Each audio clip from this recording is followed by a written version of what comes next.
Hello everyone. सो आज अपन बातें करेंगे hot working and cold working के ऊपर। ठीक। तो basically cold working hot working में एक बेसिक सा डिफरेंस है जो कि एग्जाम में पूछा जाता है। ठीक है, 1 मार्क्स में पूछ जाता है गेट वगैरह में। ठीक है।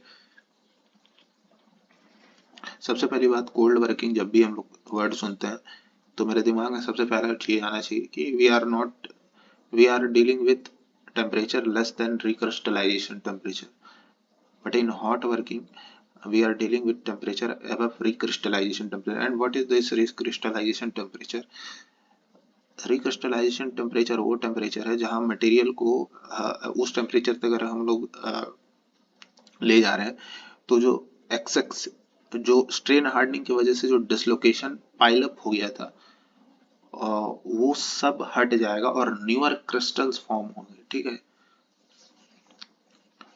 तो बेसिकली रिक्रिस्टलाइजेशन एक मटेरियल साइंस का टॉपिक है, तो थोड़ा सा हमने बता दिया कि एक्सेसिव डिसलोकेशन डेंसिटी बढ़ जाता है ग्रेन बाउंड्री के आसपास। उसके वजह से वो क्या करता है, एक बैक स्ट्रेस प्रोड्यूस करता है। बैक स्ट्रेस मतलब फर्दर डिसलोकेशन के मूवमेंट की वजह से ही तो प्लास्टिक डिफॉर्मेशन होता है। और ये जो डिसलोकेशन पाइल अप हो गए हैं वो बैरियर का काम करते हैं, इसीलिए स्ट्रेन हार्डनिंग में strain strength of the material gets increase. ठीक है। क्योंकि वो बैरियर का काम कर रहा है, जो भी डिसलोकेशन पाइल अप हो गया।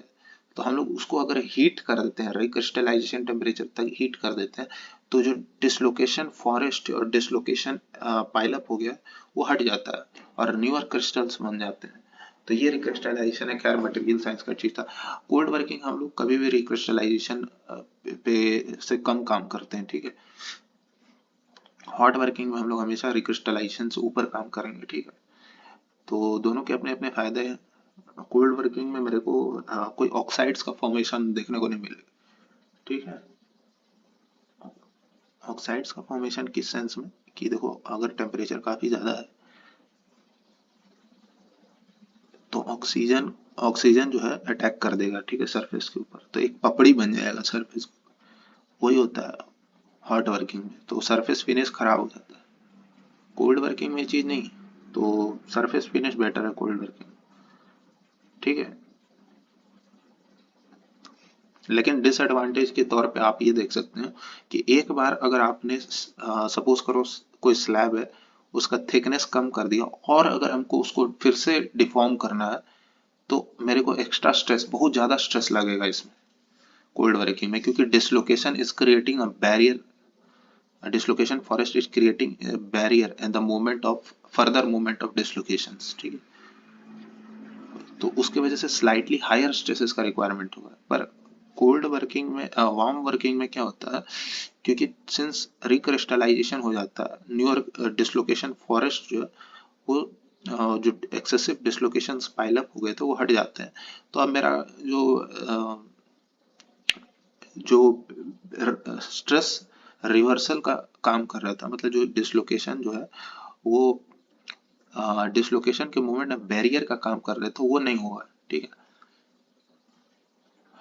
वही चीज है कि यहाँ पे देखो लिखा भी हुआ है heating working there will formation of oxides. अच्छा, यहाँ देखो, mean flow stress is the average pressure at which material begins to deform and take the shape of die. At high temperature, mean flow stresses decreases, so lesser energy will be required in forming the material at high temperature. ठीक है। Basically stress strain diagram temperature से related है। Temperature अगर बढ़ता है तो stress strain diagram नीचे आता है। ठीक है।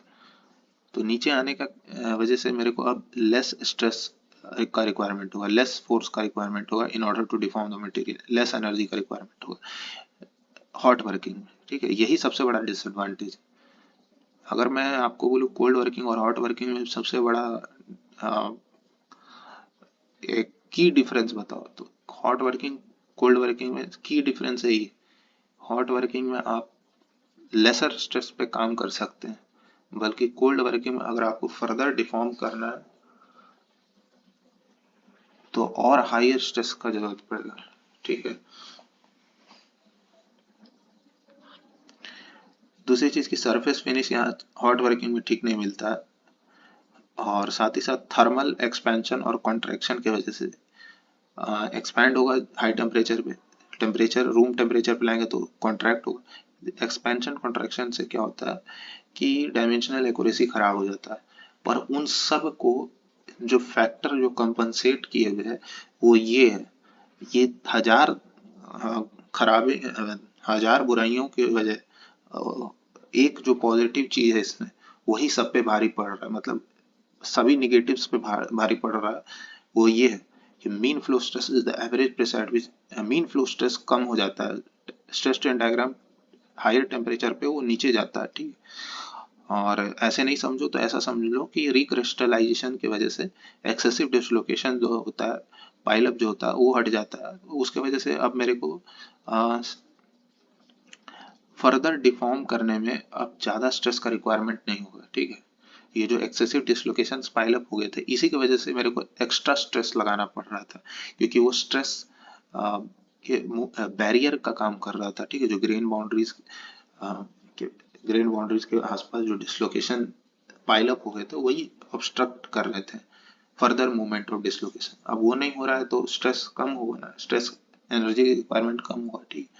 Hot working occurs above recrystallization temperature. Allow hot working और generally recrystallization temperature जो होता है 0.5 times melting point of alloy होता है, ठीक है। प्योर मेटल के लिए 0.3 times melting point of pure metal होता है, ठीक है। वार्म वर्किंग भी एक प्रोसेस है जो lesser than recrystallisation temperature but higher than room temperature, इन दोनों के बीच में होता है। तो जो भी प्रॉपर्टीज है वो हॉट वर्किंग और कोल्ड वर्किंग के बीच का इसमें लाई करेगा वार्म वर्किंग, ठीक।